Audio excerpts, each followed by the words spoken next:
What is going on, Facebook? I am hoping that some people are on Facebook right now, even though I know that it is totally supper time.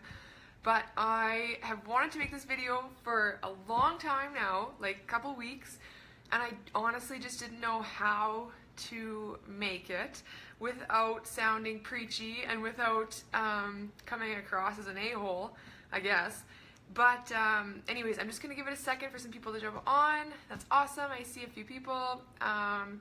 Give me a little shout out in the comments if you're on and you're watching this and can hear me. First of all, I should probably ask that. But today we're going to talk about salt, sugar, and fat. These are things that we all consume daily. Ooh, what's up? Ashley and Christina, nice to see you.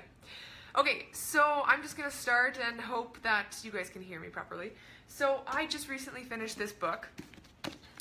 It's called Salt, Sugar, Fat by Michael Moss, and I highly recommend it. And so I read this book, I had my mind blown, I cried a few tears, and I checked my fridge and threw a few things out. Sorry about that, I was getting a call. And so I decided I wanted to go live about this because this is stuff that we don't really talk about and don't really think about all that often, but yet we consume all these different products. And so basically, I'm not going to tell you too much about it. If you want to read it, go out and get it, but I'm just going to tell you a couple things that went down in this book that made me want to make this video.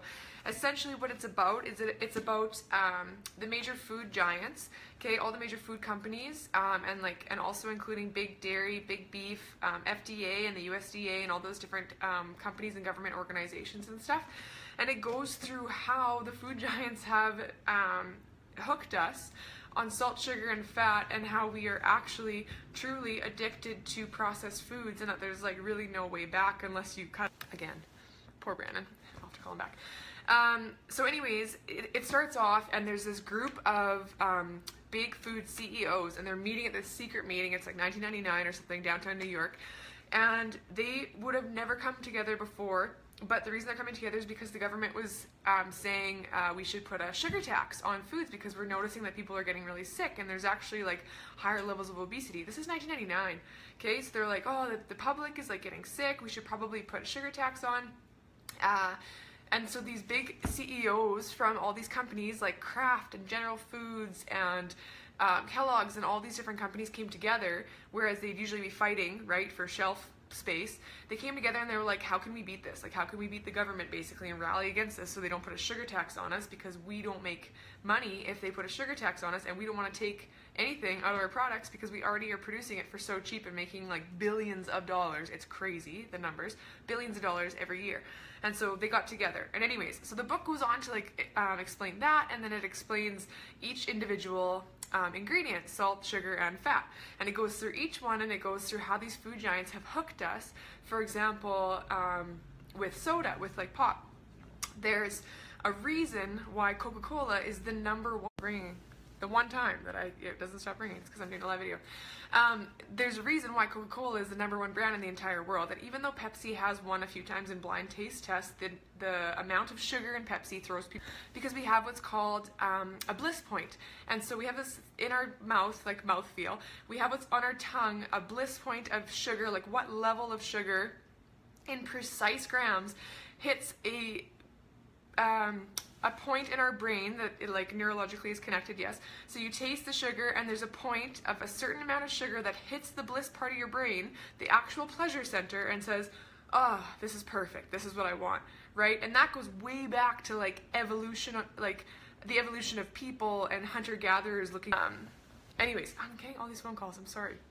And so they go over this bliss point and how Coke is specifically designed with this, and this, and the phosphorus and the bubbles and the taste of nutmeg, and also their advertising strategy. And this is what the whole book gets into, is like how it's massively marketed, because these are businesses.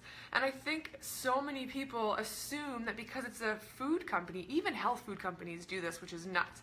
And also any product that is advertised as being healthy or contains real fruit or even like no sugar added and stuff like that. Like, they are so sneaky with their labeling. They are so, like, all companies are, because it's a business, right? Everybody is trying to make a buck, and the bottom line is all that matters.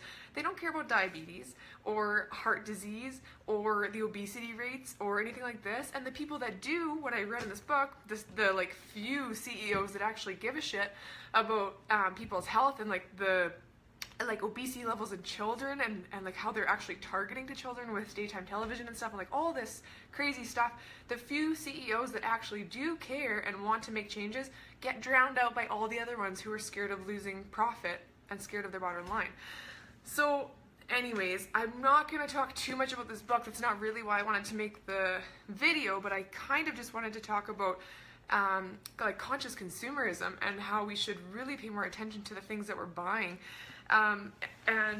If you do choose to read this book, which I hope you do, because it is honestly really enlightening to processed foods, and as it is, like, I don't eat very many processed foods anymore, but I eat things like ketchup and barbecue sauce and you know, stuff like that, even almond milk. I checked my chocolate almond milk yesterday, and they changed the formula, and they don't have to tell you when they change the formula, right? They just change it, and it went from like 8 grams of sugar to 18. Okay, the daily dose, like the daily intake of suggested sugar in a day for an adult, male or female, is between 25 and 35 grams. That's 18, that's like almost the daily intake of sugar in a cup of almond milk, 1 cup. And when I'm drinking chocolate almond milk, I'm drinking more than a cup because I'm putting it in my smoothie, so it's probably going to be like 2 cups. So that's my daily intake of sugar. That's it. I can't have anything else with sugar, which is crazy. Crazy, crazy. So anyways, I grabbed a couple things, a couple products that are not just food, and I wanted to go through them a little bit just to show you guys this as an example. So, Sweet Baby Ray's barbecue sauce. For example, we love barbecue sauce, right? Because we put it on whatever, chicken, it's almost barbecue season, that kind of thing. In 2 tablespoons, so like nothing, okay? In 2 tablespoons, there are 15 grams of sugar. And if you look at the ingredients, which is where you should be looking anyways on a label, by the way, please, please don't look at the nutritional facts first to look at calories. Please don't do that, because calories, it doesn't even matter. Calories literally don't matter. They're just the energy that your body takes to break down whatever food is in there, so it doesn't tell you if it's healthy or not. Look in the ingredients, okay? If you can pronounce all the ingredients and there's less than 10, you're probably good. But for example, this one, the first ingredient is, I should probably answer those. Okay, the first ingredient is glucose fructose, which is a combination of sugars. Literally the first ingredient in barbecue sauce. That's why there's 15 grams of sugar in 2 tablespoons. And then it's got tomato paste, fine, honey, fine. Okay, I better finish my live video soon so that I can answer those phone calls, because somebody might have died. Okay, so anyways, it has a whole bunch of other ingredients in here, and the point that why I wanted to bring this up: refiner's molasses, sugar again, another sugar ingredient, corn syrup. There's sugar in like 7 different ingredients in my barbecue sauce. Okay, and so I wanted to just like kind of bring this to light. When you are seeing an ingredient, just because it says sugar one time, doesn't mean that there's not 6 or 7 or 8 other ingredients that are actually just straight sugar too, or salt or whatever. And what these companies do is they actually reformulate it's crazy, they reformulate the crystals in salt and sugar and fat so that it has this thing called mouthfeel. And so that's like why when you eat a chip, the chip tastes so bloody delicious. Like, think about eating a ketchup chip. I'm actually already salivating because I love chips. I love all dressed chips. When you eat a chip, the salt on the outside of the chip, not just the salt and the fat on the inside of the chip, but the salt on the outside. I hope I'm still here. Sorry you guys, I'm so sorry. The salt on the outside of the chip is actually created with specific scientific points to hit parts of your mouth and your tongue and go down your esophagus and hit this like bliss point of the way that this salt is created.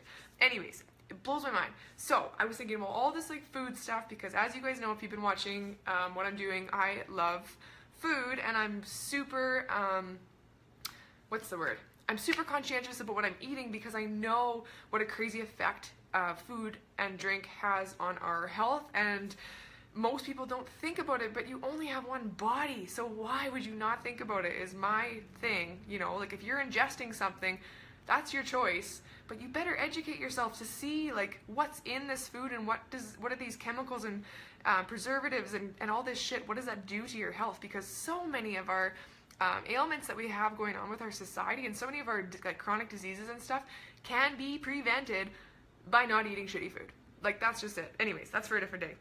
So the point of this book, okay, and why I'm saying go get this book, is to educate yourself so that you can become a conscious consumer.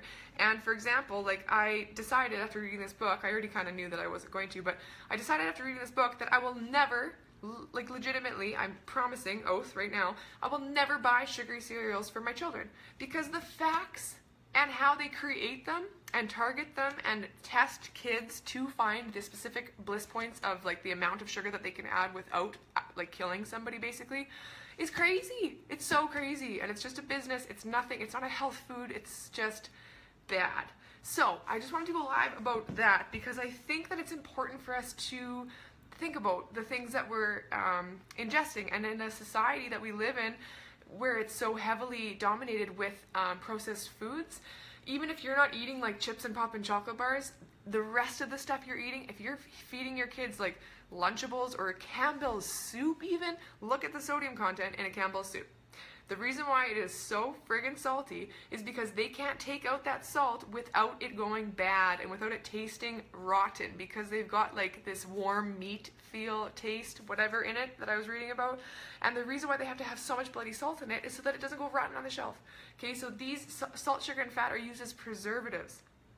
Anyways, I want to give you guys one more cool thing, scary thing, that I learned about fat, because I was so intrigued by this. So with sugar, we have that bliss point that I was talking about, and once you go past that bliss point, people get sick of it, and that's why Coke is so perfect, and you can drink Coke and never get sick of the taste of it, because it has that exact level of sugar that your body's like, oh, this is good, and then you could drink it the next day and be like, oh, this is good. Whereas with Pepsi, they found that Pepsi is slightly more sugary, and so people get sick of it or don't like it because it tastes too sweet. So there was this scientist, and he did this study on 14 different people in his lab, and he gave them cream, and he gave them cream with sugar, and then he kept adding more cream and more sugar to see what the levels were. And so eventually this like cream sugar concoction got so sugary that the people were turned off. But then what he did was he added more cream, aka fat, right? Milk fat. He added more cream to this cream sugar mixture, and the people didn't even have a cap. They didn't even have a cap. They were like, no, this is delicious. It's amazing. There's like nothing that I don't like about this. Keep feeding us cream. And so what his findings were basically is that with fat, our brain doesn't have a point where it's like, oh, that's way too fatty.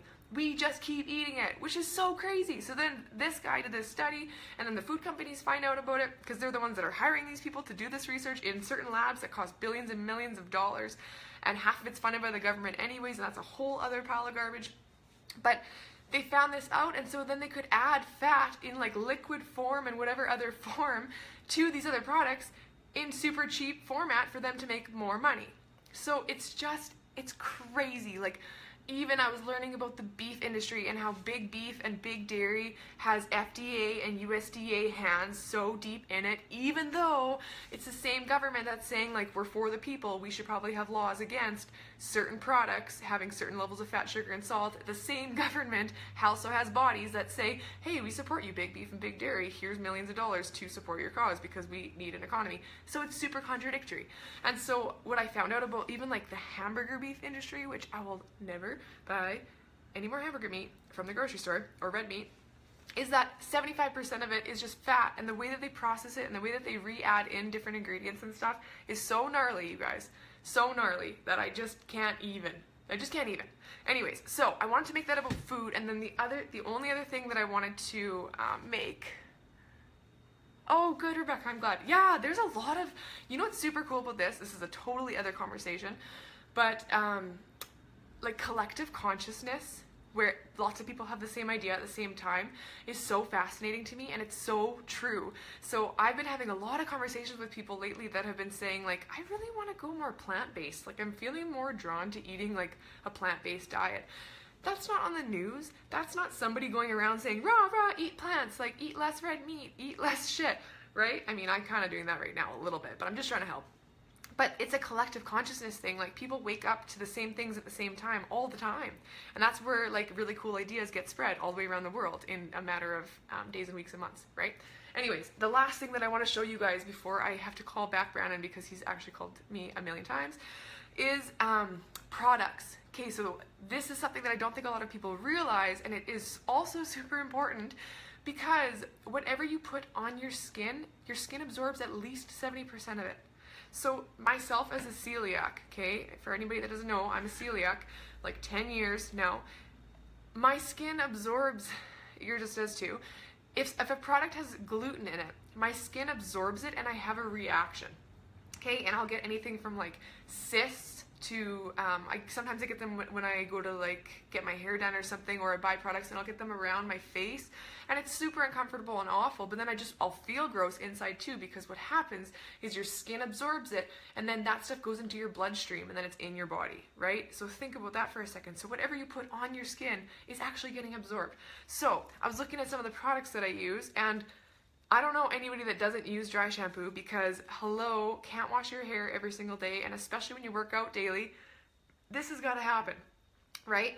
So I'm going to tell you guys why I recently stopped using dry shampoo and I just made my own natural one, which granted still works, doesn't quite work as good as this one because this one is chock full of shit and chemicals. I was looking at the ingredients in this one, and it has butane, isobutane, which are both gases, okay? Propane, perfect, starting up the Barbie for summer. A rice starch, alcohol, talc, which is not good for you, linalool, chloride, and a bunch of other chemicals. So I looked up some facts about like butane and propane and stuff on the skin. And anyways, not a single person suggests that you should leave this on your skin. Apparently, you're supposed to it's approved because it's supposed to vaporize as you're spraying it and not very much gets on your skin.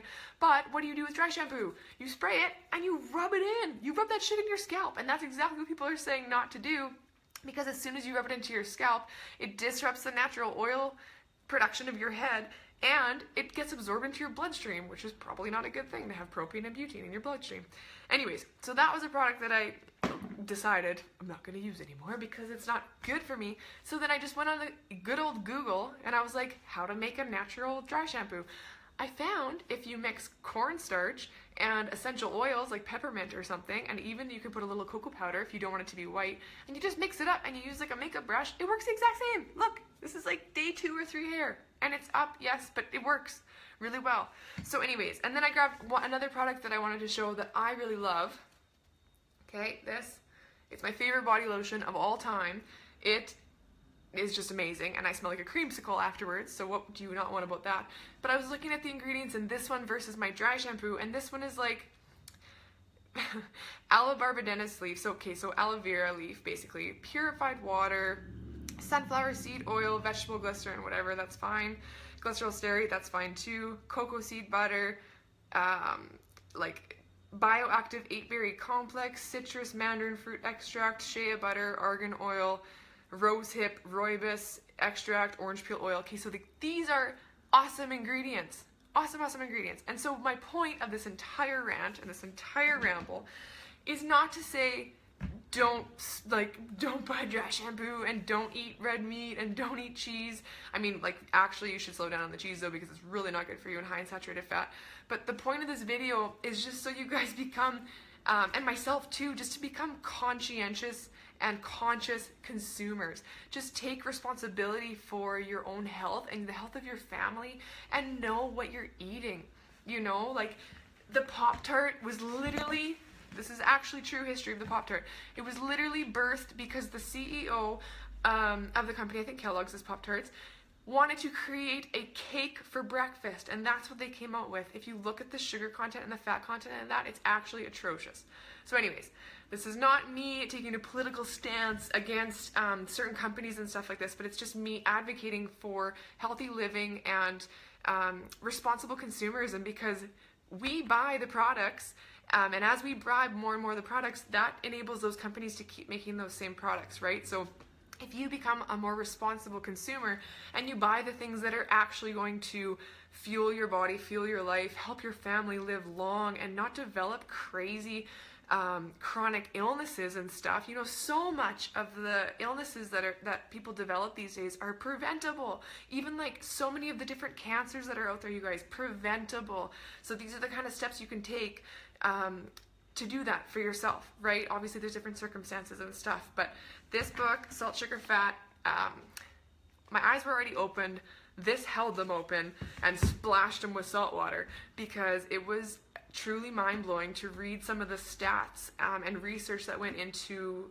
this book that this Michael Moss, he actually won a Pulitzer Prize for it, and this book took around 10 years to get out because of all the research and laws and restrictions he had to get around to get this information and stuff. So anyways, that is my rant.